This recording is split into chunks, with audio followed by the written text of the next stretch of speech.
chiquito, hoy es el 30% de los controles van referidos a eso. ¿Sí? Entonces, ¿qué medidas detectivas toman en caso de ransomware? ¿Qué planes de contingencia tienen en caso de un ransomware? Y hay un montón de empresas, VMware, BIM, mismo Microsoft, mismo todo lo que tenga que ver con Suite, Office 365, en donde empiezan a meter o a proponer soluciones de negocio linkeadas a eso, ¿sí? Controles de, ni hablemos de la empresa antigua, Symantec, Trend, que empiezan a ofrecer a los productos con machine learning, etcétera, en donde se anticipa una actividad, un comportamiento, un ransomware, etcétera.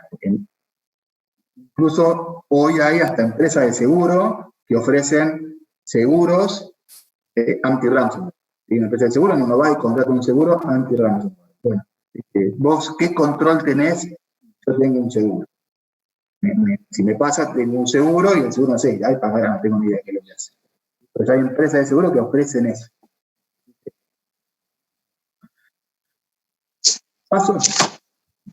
Pasos para la ejecución de una auditoría de sistema de información. A grandes rasgos, podríamos decir que estos son las etapas en las cuales podríamos separar un proceso de auditoría de sistema de información.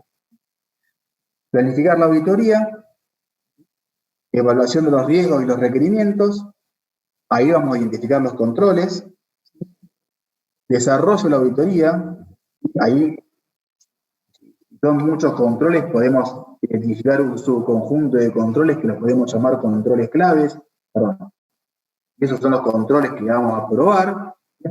Revisión de evidencias, o sea, esos controles que necesitamos y de los cuales pedimos información, vamos a ver qué es lo que nos pasaron. Evaluación de las fortalezas y debilidades, preparación del informe de la auditoría, preparación del informe de las creencias y seguimiento de ese informe. Esto es lo que va a hacer el auditor. ¿Sí? Esto es lo que va a hacer el auditor. ¿Qué es lo que nos va a entregar a nosotros, el auditor? El informe. Ese informe de auditoría.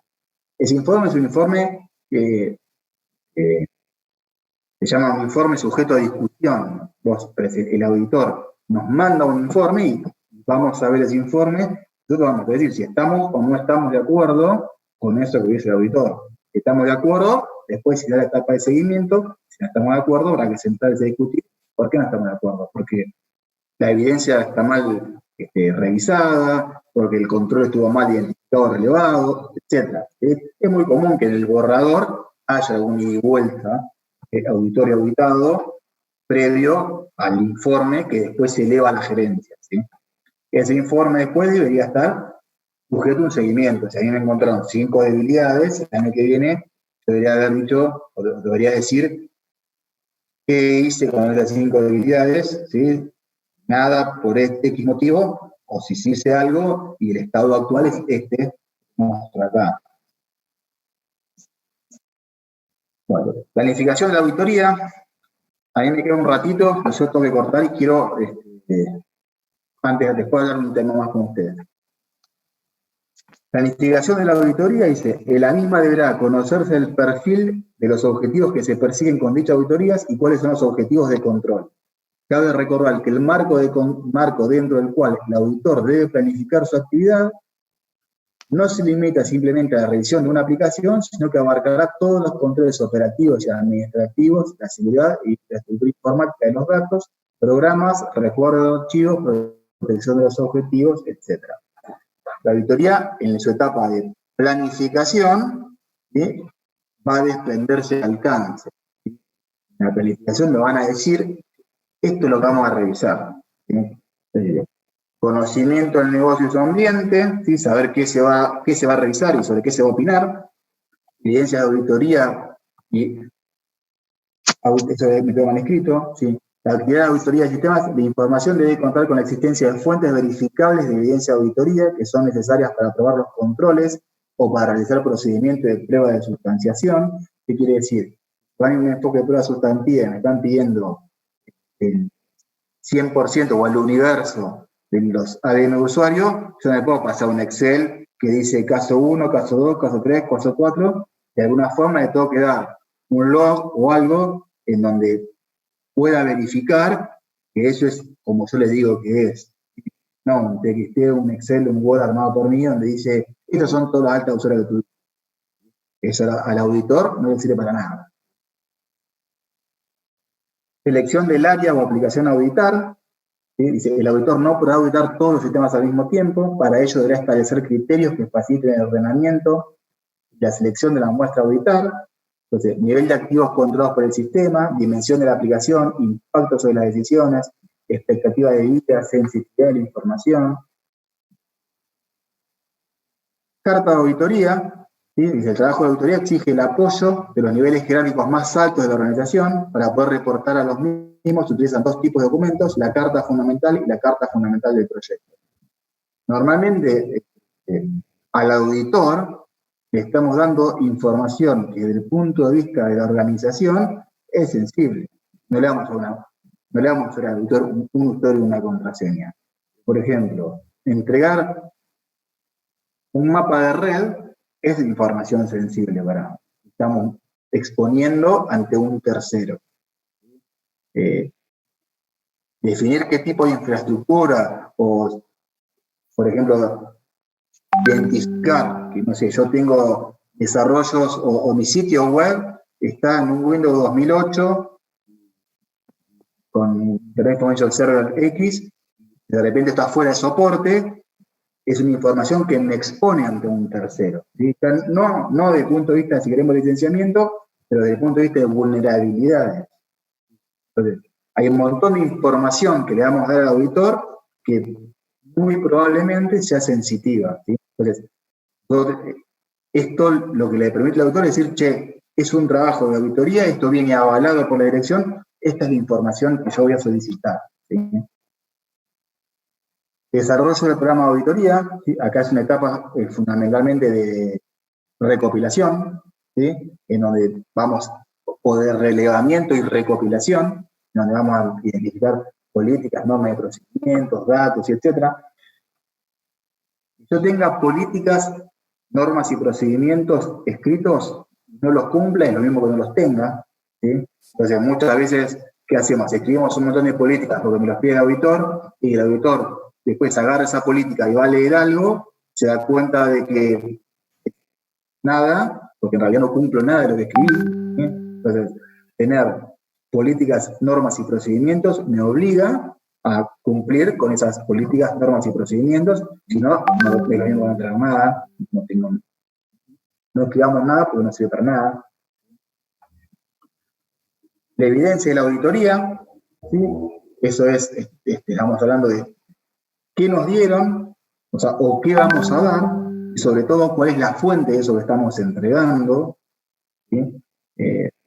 Hoy ahora, con esta funcionalidad es tan fácil, no sé, en Windows 10 o un montón para grabar, nos piden, el auditor hoy pide que grabemos las sesiones en donde hacemos la bajada de la información que vamos a entregar como evidencia de auditoría. Entonces yo tengo que grabar un videito como me toca a mí, todos los pasos de ese normalmente me equivoco y tengo que volver a grabar el videito con todos los pasos para que se vea absolutamente que lo que le pasé, lo que le entregué, o nos pide el MD5, ¿sí? De la información. Fíjate que te muestra el MD5 en la pantalla y es el archivo que te entregué. ¿Sí? La fuente de la evidencia de auditoría para el auditor es clave. Si no confía en eso que le estamos entregando, la conclusión es que lo que le entregué no sirve para nada, o que el control, o aún peor, que el control no se cumple. Sería lo peor que nos puede pasar como auditados. Dice, para reunirse de evidencias portales, el auditor cuenta con diversas técnicas de recopilación de evidencia. Estas pueden ser revisión de estructuras organizacionales, revisión de la documentación del sistema de información, ¿sí? Aplicación de técnica de muestreo. Esto es lo que normalmente aplica cuando se va a un enfoque de cumplimiento, no sustantivo. es sustantivo, no se va a muestrear, nos van a pedir el 100% de las cosas, y de cumplimiento se va a muestrear. De acuerdo al universo, van a pedir una determinada muestra para ADN de usuarios, restor de backup que hicimos, pruebas de cambios que impactaron en producción, etc. Lo van a muestrear. Cuando el auditor muestrea, de alguna forma está depositando con confianza en la definición del control que le entregamos. No confía o en el cumplimiento, en la definición, va a ir un enfoque sustantivo y no va a muestrear. Después está el informe. Entonces, el informe de alguna forma es la conclusión del trabajo del auditor. Todo proceso de auditoría tiene que terminar con un informe. Si no hay un informe de auditoría, es como si el auditor no hubiera hecho nada.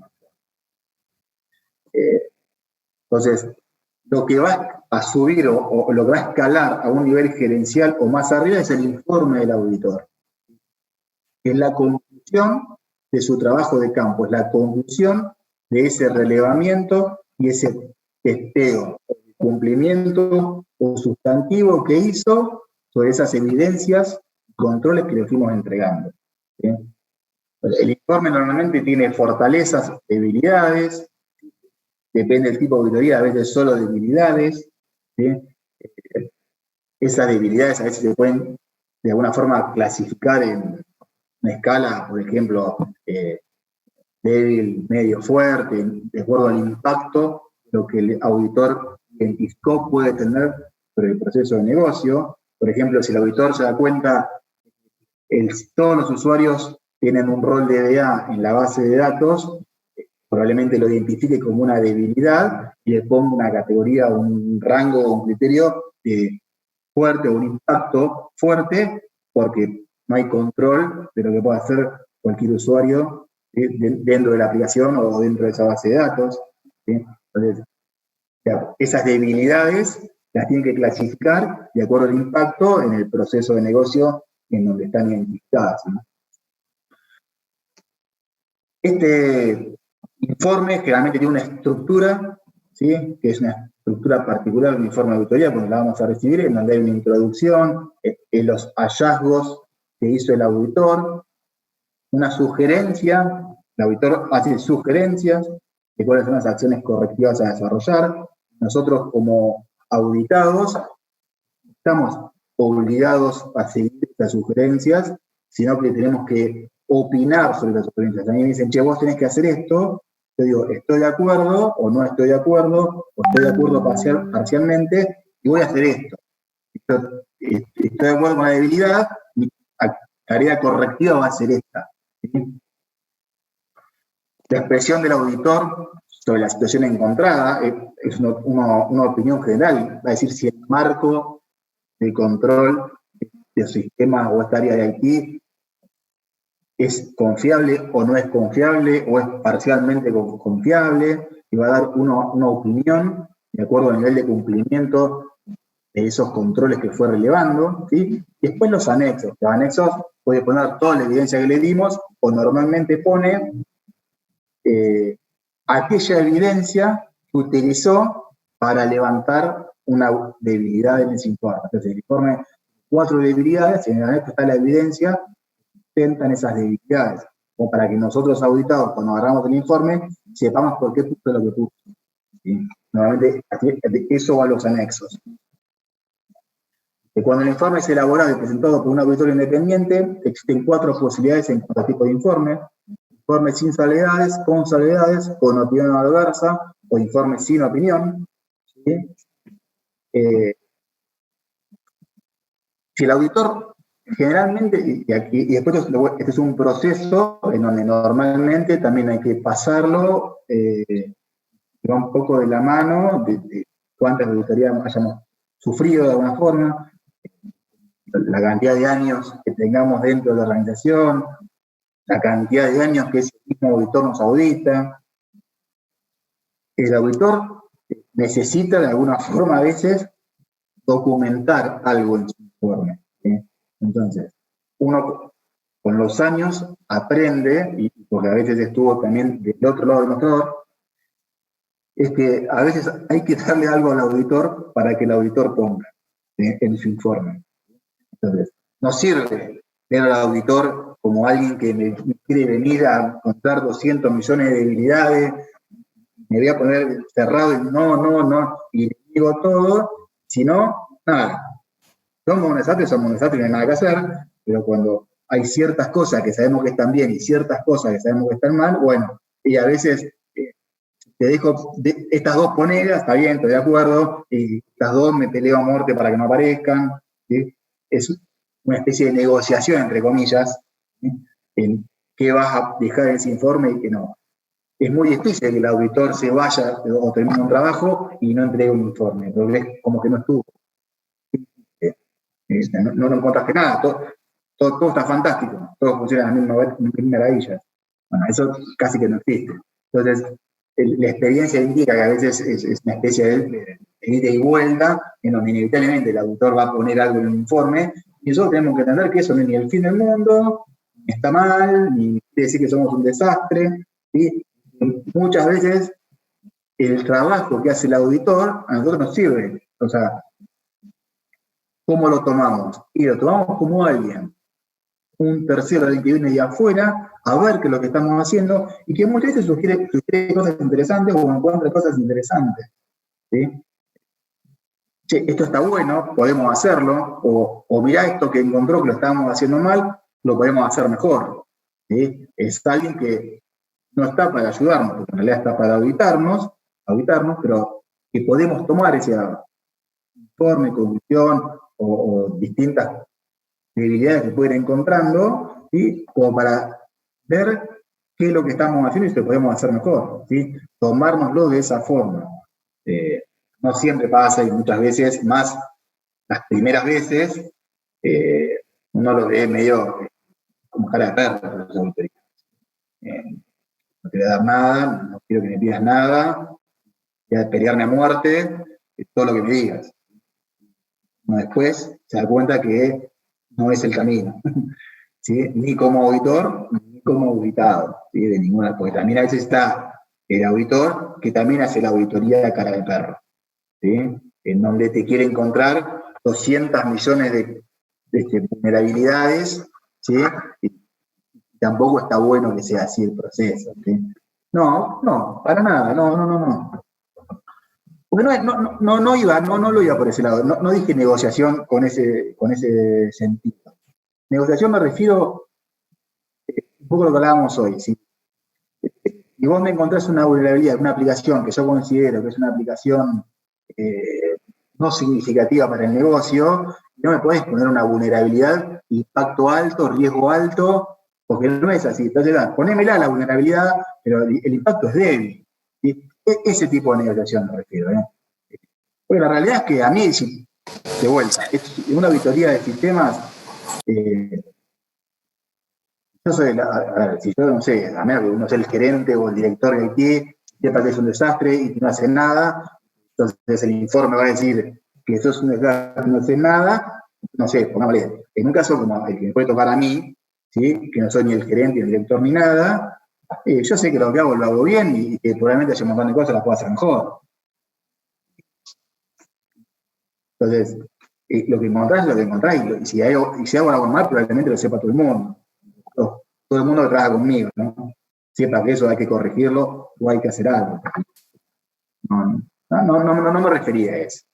No, yo, discúlpame, Guillermo, yo lo digo porque sé cómo funciona en algunos casos, pero no por el lado de sistemas, por otros casos que, digamos, a vos te van a auditar para que vos puedas homologar, por ejemplo, para ser proveedor de IPF, y te empiezan a poner trabas y se sabe por dónde viene la mano. Pasa. Está bien. Ay, no estamos hablando de contratos que por ahí son de millones y millones, sí. y los tipos saben que vos tenés que homologar sí o sí, y te empiezan a, bueno, nada, ya sabemos cómo termina todo en este país. Está bien. No, tal vez sí, en ese caso, bueno, que vos comentás, está bien. Pero no en esto que yo hablaba recién, por lo menos, o no conozco, sí, no lo niego rotundamente y digo que no conozco. No. Bueno, acá tenemos auditoría.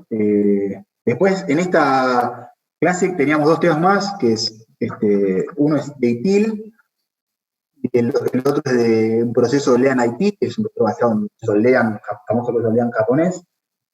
Ahí me están esperando a mandar una reunión, y yo antes de entrar a esa reunión, quería hablar con ustedes. Subí en el Moodle los grupos, los temas con Iván y las fechas. ¿Sí? Asumo que todos tuvieron la oportunidad de verlas. La clase que viene, y le subí como algunos lineamientos de cómo voy a hacer el trabajo. La clase que viene vamos a arrancar con dos grupos. Creo que le tocaba los que tenían análisis de vulnerabilidades y lo que era Grafana, si no recuerdo mal. Un poco reafirmar lo que puse en el Moodle.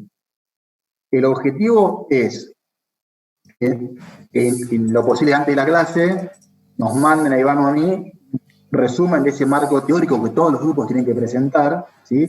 Ese marco teórico yo después lo voy a subir al Moodle y va a ser material de lectura para el parcial, ¿sí? De vuelta, 10, 15 hojas, no más que eso, es un marco teórico de qué le tocó a cada uno.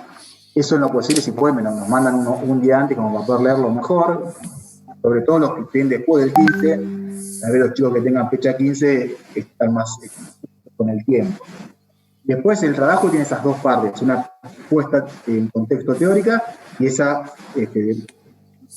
demostración práctica de esa herramienta que le tocó a cada uno, ¿sí? Las herramientas las asignamos con Iván. Iván y yo fuimos a asignarle qué herramienta, y cada herramienta tuvo como un núcleo temático, no sé, el que tocó Nessus y OpenBus, referido a la seguridad, ¿sí? El que tocó Docker, referido a infraestructura, etc. Por ejemplo, la idea cuál es, y que tocó Nessus o OpenBus, que es de la clase que viene, después puesta teórica en contexto, instalamos un Nessus o instalamos el Nessus y el OpenBus, ¿sí? Después hacemos algún escaneo, mostramos un informe, contamos cómo se lee ese informe, cómo se clasifican las vulnerabilidades, y lo compartimos con el resto de los compañeros. En el caso del Nessus y OpenBus hay un montón de cosas interesantes para escanear, por ejemplo, la página web de la facultad. ¿Qué tipo de testing pueden hacer o de escaneo se puede presentar? El que le toca Grafana, puede instalarse Grafana por un lado y alguna aplicacióncita, o ya vienen algunas cosas para probar desde Grafana, mostrar cómo se pueden utilizar métricas y la utilidad que tiene, etc. En todos los casos, la idea es que haya una introducción teórica, ¿sí? Que haya un ejemplo práctico. Que todo eso debería llevarnos, como mucho, 40 minutos. Como mucho, 40 minutos. ¿Sí? No más que eso. Introductorio, todo es introductorio. No pretendo que el que le toca Docker sea un experto en Docker y me haga todo. No. Contamos que es Docker y vemos 2 o 3 ejemplos de qué se puede hacer con Docker. ¿Sí? Lo mismo que le toca cualquier tema. No sé si se entendió la consigna bien o si alguien tiene alguna duda de esto. ¿Están claras las consignas? Probablemente ya sobre el final, algunos ajustes de calendario, porque creo que yo puse una clase, creo que es el 20 de octubre, que hay mesa de final, me parece. Así que bueno, esos, los que le haya tocado esa fecha de final, después lo corregimos. Yo voy a subir el calendario actualizado, el cronograma actualizado, con lo que le toca, con qué días hay cada grupo, ¿sí? Bueno, chicos, si les quedó claro, no sé, Iván, si vos tenés algo para agregar. Si no, yo los despido acá y el martes que viene nos vemos con los 2 primeros grupos que le tocaba martes 15. ¿Sí? Creo que era OpenBus, Nessus y Grafana. Arrancamos con eso después. Vamos a ir viendo un poco los tiempos ahí. Después, la idea es que si podemos hacer 3 grupos por clase, hagamos 3 grupos. ¿Sí? Pensé que hay que agregar algo. Bueno, chicos, si no tienen nada más, nos vemos el martes que viene. Bueno, gracias, chicos. Chao, profe. Buenas noches. Chao, profe, nos vemos. Chao, hasta luego. Hasta luego. Chao, hasta luego. Chau, profe.